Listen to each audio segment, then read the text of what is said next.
کن لوگوں کو اللہ تعالیٰ پسند کرتا ہے۔ حدیث میں آیا ہے کہ پیغمبر اسلام صلی اللہ علیہ وسلم نے فرمایا کہ خدا بندے کی مدد پر ہوتا ہے جب تک کہ وہ اپنے بھائی کی مدد پر ہو۔ اللہ فی عون العبد ما کان العبد فی عون اخیہ، صحیح مسلم۔ اللہ بندے کی مدد میں ہوتا ہے جب تک بندہ اپنے بھائی کی مدد میں ہوتا ہے۔ اس سے بھی کیا پتہ چلتا ہے کہ ہمارا رویہ اور ہمارا ایٹیٹیوڈ کیا ہونا چاہیے، لینے والا، ہاں، دینے والا۔ اس سے فائدہ کیا ہوگا کہ ہمیں ملے گا بھی، کیا ملے گا؟ اللہ کی مدد۔ ہم سب کو چاہیے نا اللہ کی مدد، کہ نہیں؟ بعض باتیں ایسی ہوتی ہیں کہ جو ہمارے سامنے ہوتی ہیں جہاں ہمیں مدد کی ضرورت ہوتی ہے، اور بعض مقامات ایسے ہوتے ہیں کہ جہاں ہمیں بھی نہیں پتا کہ یہاں ہمیں مدد چاہیے۔ بندے جب مدد کرتے ہیں تو وہ صرف ظاہری چیزوں پہ کرتے ہیں، اور جب اللہ کی مدد آتی ہے تو وہ ان جگہوں پر، ان راستوں سے اس طریقے سے آتی ہے کہ ہمیں خود بھی نہیں پتا ہوتا، مدد لینے والے کو بھی نہیں پتا ہوتا کہ اس کو کس قسم کی مدد مل رہی ہے۔ ہمیں اپنے موجودہ کاموں کے لیے بھی مدد چاہیے، ہمیں اپنے فیوچر کے لیے بھی مدد چاہیے اللہ، اور ویسے بھی ہم محتاج ہیں۔ یا ایھا الناس انتم الفقراء الی اللہ واللہ هو الغنی الحمید، اے لوگو تم سب اللہ کے محتاج ہو اور اللہ ہی بے نیاز تعریف والا ہے۔ ہم سب کو ضرورت، ہم سب ضرورت مند ہیں، لیکن ہم بندوں پر امید رکھتے ہیں یا بندوں پر آس رکھتے ہیں کہ وہ ہماری مدد کریں گے یا وہ ہماری ضرورت پوری کریں گے، جبکہ بندے خود ضرورت مند ہیں۔ تو پانے کے لیے کیا کرنا چاہیے؟ دینا شروع کر دینا چاہیے۔ پھر وہی دینے کی بات ہے، جب آپ دینے لگیں گے تو اللہ تعالیٰ آپ کے لیے انتظام کر دے گا کہ آپ کی مدد ہو جائے۔ موجودہ دنیا کا نظام خدا نے فطرت کے جس قانون کے تحت بنایا ہے، اس میں یہ ناممکن ہے کہ کوئی شخص اپنے کیے ہوئے کا انجام نہ پائے۔ یہ ہو نہیں سکتا کہ آپ اچھا کام کریں اور آپ کو اس کا بدلہ نہ ملے، اور یہ ہو نہیں سکتا کہ آپ برا کریں اور پھر آپ کی پکڑ نہ ہو۔ جو کچھ کریں گے وہ آپ پر ہی لوٹ کر آئے گا۔ اب آپ کا دل چاہے تو کریں، دل نہیں چاہتا نہ کریں، لیکن یہ تو ہوگا۔ اس قانون کا ایک پہلو یہ ہے کہ کوئی آدمی جب سماج کے دوسرے لوگوں کی مدد کرتا ہے، وہ ان کی ضرورت کے موقع پر ان کے کام آتا ہے، تو پورے ماحول میں اس کے موافق فضا بننے لگتی ہے، یہاں تک کہ یہ معاملہ اپنے آپ دو طرفہ بن جاتا ہے۔ دو طرفہ، ٹو وے۔ جس نے دوسروں کی مدد کی تھی، دوسرے لوگ بھی مزید اضافے کے ساتھ اس کی مدد کے لیے تیار ہو جاتے ہیں۔ اگر آپ ضرورت کے وقت کسی کے کام آئیں تو کیا ہوگا؟ جب آپ کو ضرورت پڑے گی تو ایٹ لیسٹ وہ شخص ضرور سوچے گا کہ میں بھی اس کے کچھ کام آؤں۔ انسان کی مدد کرنا کسی پتھر کے اسٹیچو کی مدد کرنا نہیں ہے، بلکہ زندہ اور حساس انسان کی مدد کرنا ہے۔ انسان کے اندر پائی جانے والی یہی زندگی اور حساسیت معاملہ کو دو طرفہ بنا دیتی ہے۔ مدد پانے والا اپنی فطرت سے مجبور ہو کر مدد دینے کے لیے تیار ہو جاتا ہے۔ سماجی نظام کی دو صورتیں ہیں، ایک یہ کہ اس کا ہر فرد صرف اپنے بارے میں سوچتا، اس کو اپنے مفاد کے سوا کسی اور چیز کی خبر نہ ہو، یعنی میرا فائدہ، وہ وہاں حرکت میں آتا ہو، یعنی صرف وہاں کام کرے جہاں اس کا ذاتی فائدہ ہے، اور جہاں اس کا ذاتی فائدہ نہ ہو وہاں وہ بے حس و بے حرکت بن جائے۔ ایسا سماج خدا کی مدد سے محروم رہتا ہے۔ ایسے سماج میں اعلیٰ انسانیت کی فضا نہیں بنتی، اور جہاں اعلیٰ انسانیت کی فضا نہ ہو وہاں ہر ایک کو کہیں نہ کہیں اس کا برا انجام بھگتنا پڑتا ہے۔ Then everyone suffers somewhere, somewhere، کہیں نہ کہیں۔ دوسرا سماج وہ ہے جہاں ہر آدمی اپنی ضرورت پوری کرنے کے ساتھ دوسروں کی ضرورت پوری کرنے کے لیے بھی تیار رہتا ہو، جہاں ہر آدمی اپنے جذبات کے ساتھ دوسروں کے جذبات کا بھی لحاظ کرتا ہو۔ ایسے سماج میں اپنے آپ ہر طرف انسانیت اور اخلاق کی فضا قائم ہو جاتی ہے۔ ہر ایک کو محسوس ہوتا ہے کہ وہ اپنے بھائیوں کے ماحول میں رہ رہا ہے، نہ کہ غیروں کے ماحول میں۔ مثلا جو لوگ ہاسٹل میں رہتے ہیں، اپنے گھر بار اپنوں کو چھوڑ کر یہاں آئے نا، تو اگر یہاں سے ان کو اچھا ویلکم ملے گا، سب ایک دوسرے کا خیال رکھیں گے، تو آپ کو گھر کی کمی محسوس نہیں ہوگی۔ لیکن اگر ہر شخص اپنی ذات میں بند ہے، اپنے خول میں، اور اپنا ہی فائدہ سوچ رہا ہے، تو پھر ایک اجنبیت کی فضا ہوگی۔ اور دین کیا چاہتا ہے کہ اہل ایمان کیسے رہیں آپس میں، کہ جسم کے ایک حصے کو درد ہو تو سارے کو محسوس ہو۔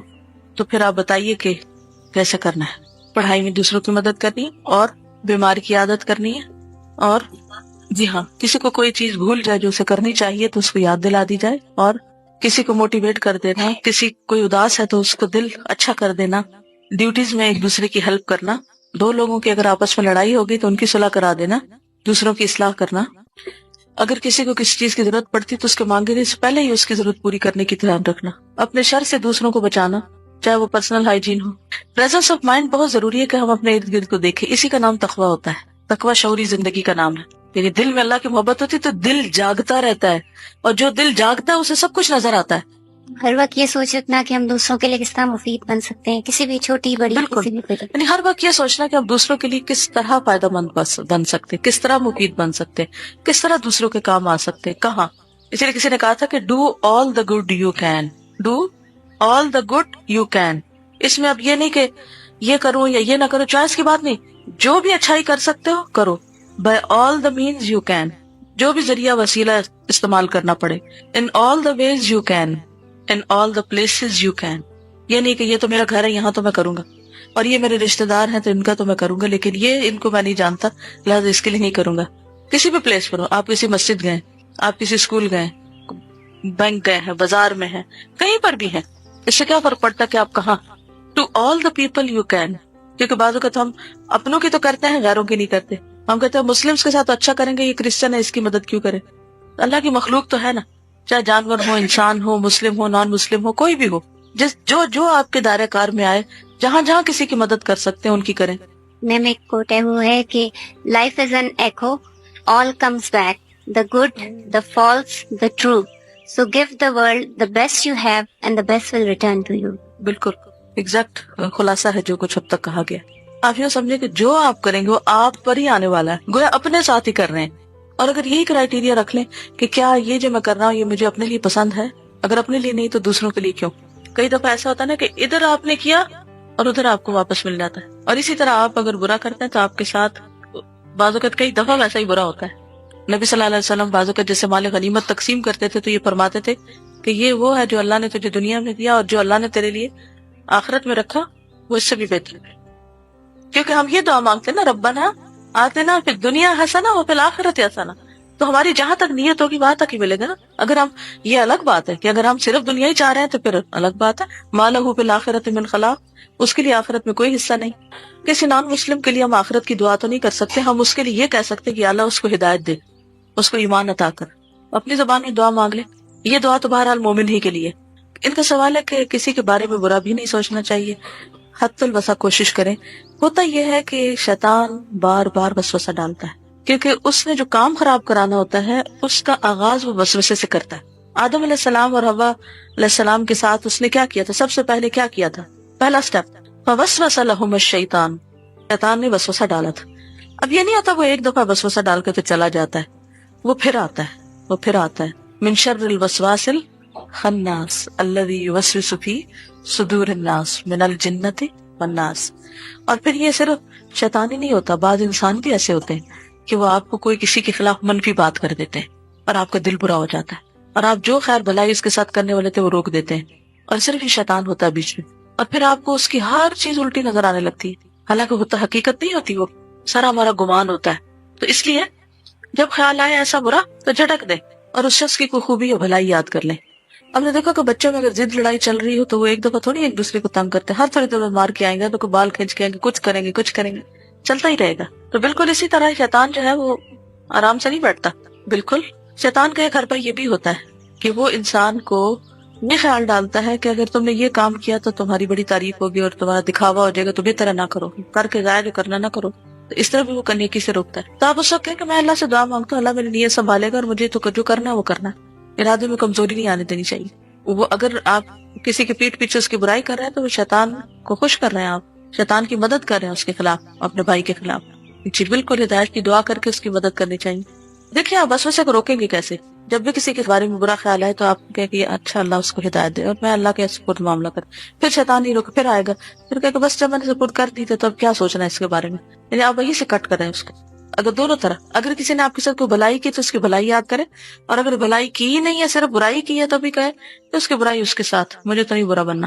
آپ اپنا ذہن جھاڑ دیں, خالی کر دیں, بے فکر ہو جائیں, پرسکون سوئیں. اگر لوگوں کی ان باتوں کی وجہ سے انسان کام چھوڑ دے پھر تو کچھ بھی کرنے کے قابل نہیں رہتا. دیکھیے میں ہمیشہ یہ دیکھتی ہوں, ہمیشہ میں یہ سوچتی ہوں کہ ہر کوئی اپنے ظرف کے مطابق بول رہا ہے. یہ اس کا ظرف ہے, یہ اس کا اخلاق اتنا ہی ہے, اس کے اندر صلاحیت اتنی ہے, اس کا مائنڈ ہی ایسا ہے, وہ مجبور ہے ایسا کرنے سے. تو میں اس کی باتیں اپنے اوپر کیوں لے لوں؟ میں بھی اٹھا کے پھینک رہی ہوں. میں نہیں سنبھال سکتی ایسی خراب باتیں. جی ڈسٹ بن پاس ہونا چاہیے, بالکل پاس رکھنا چاہیے ہر وقت, اٹھا کے پھینکتے رہے. جب فزیکلی ہم کوئی گندی چیز اٹھانا پسند نہیں کرتے تو ہم گندے خیالات کیوں دل میں لا کے رکھتے ہیں؟ ان کو اٹھا کے پر پھینکے. بد دل نہیں ہونا. بالکل. پنجابی میں ایک محاورہ ہے، بڑا ہی سخت ہے، بول نہیں سکتی، لیکن جس کے آخر میں آتا ہے حجتا ڈھیر. اصل میں شیطان کو کہاں آنے کا موقع ملتا ہے؟ جو خالی گھر ہوتا ہے. تو جہاں پر پہلے بہت سے مفید. اچھا بعض اوقات مجھے لوگ کہتے ہیں آپ ہم سے ناراض ہیں، تو میں کہتی ہیں یہ کہاں سے ان کو خیال آیا؟ پھر میں کہتی شیطان نے وسوسہ ڈالا ہے. میں نے کہا میرے پاس تو فرصت ہی نہیں ہے ناراض ہونے کی، مجھے تو خیال بھی نہیں ہے، لیکن آپ کے ذہن میں یہ وسوسہ کیسے نے ڈالا؟ اب بعض اوقات میں کہتی ہوں میرے پاس اور کوئی کام نہیں سوائے لوگوں سے ناراض ہونے کے یا لوگوں کے بارے میں بری باتیں سوچنے. اتنے کام ہے، اتنی مصروفیت ہے، فرصت کہاں؟ تو یہ ساری باتیں جب ہی آتی ہیں جب آپ فارغ ہوتے ہیں. تو فارغ نہ رہنے دیں، قصہ ہی ختم. کیونکہ جب دنیا کے لیے کریں گے نا تو نیکی ہو ہی نہیں. سچ پوچھے تو نیکی نہیں ہو سکتی. آپ نیکی چھوڑ دیں گے جب دنیا کے لیے. جب اللہ کے لیے ہوگا تو آپ چھوڑیں گے نہیں، کیونکہ اللہ تو ہمیشہ کے لیے باقی ہے. بالکل ہے، اللہ نے یہ خیر رکھی ہے. بالکل، یعنی اللہ تعالیٰ خود ہی اس کا دل نرم کر دے گا. لیکن ہم کہنا ایک دفعہ کر کے ٹیسٹ کرتے ہیں، آزماتے ہیں، اچھا ہوا نہیں تو اب میں نہیں کرنا. سب سے پہلی بات یہ کہ جیسے کوئی مسئلہ شیئر کرنا ہوتا ہے کسی کے ساتھ تو کیا وہ غیبت ہوتی ہے؟ میں ہمیشہ یہ سوچتی ہوں کہ ہم کس مرحلے پر بندوں کے پاس جاتے ہیں. کیا ہم نے اللہ سے دعا کر لی؟ کیا ہم نے نفل پڑھے؟ کیا ہم نے صدقہ کیا؟ کیا ہم نے خلوص سے رو دھو کے اللہ کی مدد ہم نے مانگی؟ کیا ہم نے اس مسئلے کو ٹھیک کرنے کے لیے کئی کوششیں کی، رہنمائی مانگی، استخارہ کیا؟ کچھ نہیں کرتے اور سیدھے چلے جاتے ہیں لوگوں کے پاس پٹاری لے کے. یہ غلط طریقہ ہے. ٹھیک ہے نا؟ سب سے پہلے تو آپ اللہ سے دعا کریں کہ اللہ میری یہ مشکل دور کر دے. تیرے سے زیادہ کون جانتا ہے کہ میں کس مشکل میں ہوں؟ کوئی نہیں جانتا اللہ کے سوا. پھر اللہ تعالیٰ آپ مجھے اس جگہ لے جائیں، میرے لیے وہ سبب پیدا کر دیں کہ جہاں سے یہ مسئلہ آسان ہو جائے، مجھے وہاں تک پہنچا دے. یہ نہ صرف ایک ہیبٹ ہوتی ہے، میں نے دیکھا ہے کہ سب ایسا نہیں کرتے. کچھ لوگوں کی ہیبٹ ہوتی ہے چھوٹی سی بات ان کو کوئی کہہ دینا، چھوٹی سی بات ان پہ کوئی گزر، وہ ضرور کسی نہ کسی کے ساتھ اس کی برائی کر کے ہی دم لیں گے. اگر آپ ایک عہد کر لینا اپنے ساتھ کہ میں نے ایک دن تک ذرا اپنی زبان کو روکنا ہے، آپ دیکھیں گے اگلے دن خود آپ کو بھولا ہوا ہوگا کہ بات کیا تھی. اور ایک دن وہ اتنا بڑا پہاڑ جتنا مسئلہ بنا ہوا ہوتا ہے، اگلے دن وہ ٹیلا بن جاتا ہے اور اگلے دن وہ ریت کا ڈھیر ہوتا ہے نیچے بیٹھا ہوتا ہے. لیکن ہم چاہتے ہیں اسی وقت اور ابھی ہم کسی کے اوپر الٹ دیں. یہ غلط بات ہے، ایسا نہیں کرنا چاہیے. اللہ کے آگے روئیں، اللہ سے دعائیں کریں، اللہ سے باتیں کریں، اللہ سے اس کی بھی ہدایت کی دعا مانگیں جس نے مسئلہ پیدا کیا. اور آپ دیکھیں گے اللہ تعالیٰ آسان کر دے گا اس کو. کیونکہ اس بات کا جواز لے کے نا، آڑ بنا کے اس چیز کو ہر وقت کسی نہ کسی کے ساتھ غیبت کرتے رہنا، یہ بھی شیطان کا ایک دھوکہ ہے. پہلے اپنے آپ سے پوچھے کہ کیا میں نے اپنی جو اللہ نے مجھے عقل دی ہے اور مجھے سمجھ دی ہے اس کو میں نے استعمال کر لیا؟ ہم اس کو نہیں استعمال کرتے. ہم ہر چیز میں کیا چاہتے ہیں؟ Short cut. ہر چیز میں کیا چاہتے ہیں؟ فوراً بس یہ ٹھیک ہو جائے چیز. بس کوئی ایک اور چیز ہے کہ کوئی کر دے. ہم تو اپنا ذہن سلا کے بیٹھے ہوئے، ہم تو نہیں سوچ سکتے. آپ سوچیں ہمارے لیے اور ہم کو کوئی دھاگے چھڑا کے دے دیں ہمارے سیدھے کر. اس سے بہت پرہیز کرنا چاہیے. کیونکہ بعض اوقات آپ یاد رکھیں، اناڑی لوگوں کو اپنے دھاگے چھڑانے کے لیے دیں گے نا، وہ اور الجھا کے رکھ دیں گے. ہر کوئی اس قابل نہیں ہوتا کہ جس سے آپ جا کے شیئر کریں. مطلب میں کبھی سوچتی ہوں کہ نبی صلی اللہ علیہ وسلم کی اتنی احادیث ہیں اور آپ کی ایک ایک بات لکھی جا رہی ہوتی تھی. مجھے اس میں نظر نہیں آتا کہ ایک صحابی آیا اور اس نے شکایت کی اس کی اور اس نے ایسا کیا. اور پھر ٹھیک ہے کہیں کہیں کو مسائل آتے ہیں لیکن اٹس ناٹ فریکوینٹ. جتنے ہم دن میں اس آڑ میں غیبت کرتے اور سنتے ہیں نا، اس کا جواز نہیں ہے. اپنے ذات سے انسان شروع کر لے کہ جس کو دے اللہ کے لیے دے، ایکسپیکٹیشن نہ رکھے. جب آپ ایک رول ماڈل بنیں گے تو دوسرے لوگ اور آپ اس کو شیئر بھی کر سکتے ہیں کہ جب سے میں نے یہ چیز چھوڑی ہے کہ دوسروں سے ایکسپیکٹیشن، تو میرے کیا کیا مسئلے حل ہوئے. پھر آہستہ آہستہ دوسروں میں اویئرنیس آئے گی. اچھا پتہ ہے کیسا بھیڑ چال چل رہا ہے نا، ہر کوئی یہی کچھ کر رہا ہے تو پھر اسی دائرے میں ہم گھوم رہے ہیں، مسئلہ حل نہیں ہوتا. اس کا تو سب آزما کے دیکھ سکتے ہیں. بلیو می، جب دل خراب ہونے لگے، کوئی مسئلہ کریٹ ہو، فوراً درود شریف پڑھنا شروع کر دیں. اسی رحمت اللہ کا وعدہ ہے، ایک دفعہ پڑھو 10 رحمتیں آئیں گی. پھر وہ 10 رحمتیں کس پہ آئیں گی؟ پڑھنے والے پہ آئیں گی نا. پھر اگر اللہ کی رحمتیں آ گئی تو پھر مسئلہ کہاں جائے گا؟ مسئلہ ٹھہرے گا؟ نہیں ٹھہرے گا. اور اگر تھوڑی دیر بھی لگ گئی نا اس کو حل ہوتے، تو بھی اللہ تعالیٰ چاہتا ہے کہ آپ تھوڑا اور رحمتیں سمیٹ لیں، پھر کٹھا فائدہ اٹھائیں. کیونکہ اگر آپ کو مسئلہ حل ہو گیا جلدی تو آپ نے تو چھوڑ بیٹھنا ہے، پھر اسی وقت غافل ہو کے اور چیزوں میں لگا دیں گے. اس میں بھی خیر ہوتی ہے. اس میں بھی اللہ سے بدگمانی نہیں کرنی کہ اللہ تعالیٰ آپ تو میری دعائیں نہیں سنتے اور میرا تو مسئلہ ہی نہیں حل ہوتا، اس لیے سب چھوڑو، کوئی فائدہ نہیں. اور آج جس کے پاس وہ ہر بندے سے رونا رو رہا ہوتا ہے، ہر بندے سے، جو اس کے لیے کچھ بھی نہیں کر پاتے. تو یہ نا میں شکایتی اور غیبتی اور یہ لائف سٹائل چھوڑ دینا چاہیے. تو جس کی برائی دیکھے اس کے پاس پہنچ جائے، اسے کہیں ٹھیک ہو جاؤ. میں نے پہلے بھی شاید یہ واقعہ سنا کہ میں حرم میں بیٹھی ہوئی تھی تو ایک عورت سو گئی اور اٹھ کے تو نماز پڑھنے لگی, تو ساری عورتیں اس کے پیچھے پڑ گئی کہ تم سو رہی تھی تو تم کیوں اٹھ کے نماز پڑھنے لگی, لیکن وہ کسی کی نہیں سن رہی تھی. وہ آپس میں ایک دوسرے کو کہنے, دیکھا اس کا حال یہ وہ جیسے ہم لوگ کرتے ہیں, فوراً پھر دوسرے کے پیچھے پڑ جاتے ہیں. تو میں ادھر بیٹھی تھی تو میں نے اللہ سے دعا کی, میں نے کہا اللہ کا گھر ہے, یہاں دعا کرنی چاہیے, اللہ اس کا دل بھی نرم کرو, اللہ میری بات میں اثر ڈال. یہ دعا کر کے تو میں نے اس پہ ہاتھ رکھا. میں نے تو بات سنیں, آپ سو رہی تھی اور آپ نے وضو نہیں کیا, آپ کی نماز نہیں ہوگی, آپ پڑھیں گے بھی. اب یقین کریں وہ اسی وقت اٹھ کے چلی گئی. یعنی ایک رویہ کیا ہے کہ ہم دوسرے کو لان تان کرے جائیں, نہ اللہ سے مدد مانگے نہ اس کی مدد کرے, تو کیسے سنے گا کوئی ہماری بات. اور جب ہم اللہ سے مانگیں گے اور اس کے لیے بھی مانگے, اللہ اس کا بھی دل نرم کر, اس کو بھی ہدایت کی ضرورت ہے. کیونکہ بندہ ضد میں آیا ہوتا ہے نا تو اپنا ہی نقصان کر رہا ہوتا ہے. جب بہت سمجھانے والے مل جائے تو بندہ ضد میں آ جاتا ہے کہ اب تو میں نے سننا ہی نہیں, کر لیں جو کرتے ہیں. تو ایک ریئیکشن ہوتا ہے نا اس طرح کا, فرسٹریٹڈ ہوتا ہے بیسیکلی. تو جتنے پیار سے بات کریں گے, جتنے آرام سے کریں گے, جتنی سمجھا کے کریں گے, جتنی خیر خواہی سے کریں گے, سنے گا دوسرا, کیوں نہیں سنے گا. ہم اس کی مدد کر رہے ہیں اس کی برائی چھڑا کے. انصر اخاک ظالما و مظلوما. اور یہ کہہ کہ بس اتنا, اس کے بعد میں نے ان عورتوں دوسری باتیں کرنے والوں کی طرف دیکھا بھی نہیں, میں پھر اپنی تصویر پڑھنے لگی. کیوں؟ کیونکہ پھر ڈر یہ ہوتا کہ پھر آپ کے اندر شیطان ڈالا, واہ تم نے تو کارنامہ کر دیا, اور پھر سارے آپ کے دوالے اکٹھے ہو جاتے ہیں, سب کیا کرا پھر ضائع. اللہ کے لیے کیا, بس معاملہ حل ہو گیا. ان لوگوں سے نظر نہ ملاؤ, ورنہ نظروں میں بھی غیبت آنے لگتی ہے نا, کہ دیکھا کیا کر رہی تھی اور گئی کہ نہیں. نہیں, یہ شیطان کو خوش کرنا ہے, اللہ کو خوش کرنا نہیں ہے. وہ کہتے نا اپنے اندر نا ایک شرافت لائیں, ایک نوبلٹی. اور وہ کیا ہے کہ برا کرنے والوں کے ساتھ برائی میں شریک نہ ہو, حق کی بات کرے, اصول کی بات کرے, لیکن اگر کوئی آپ کو اپنی پارٹی بنانے لگے نا تو اس میں نہ شریک ہو. جزاکم اللہ خیرا. سبحانک اللہم و بحمدک, نشہد ان لا الہ الا انت, نستغفرک و نتوب الیک.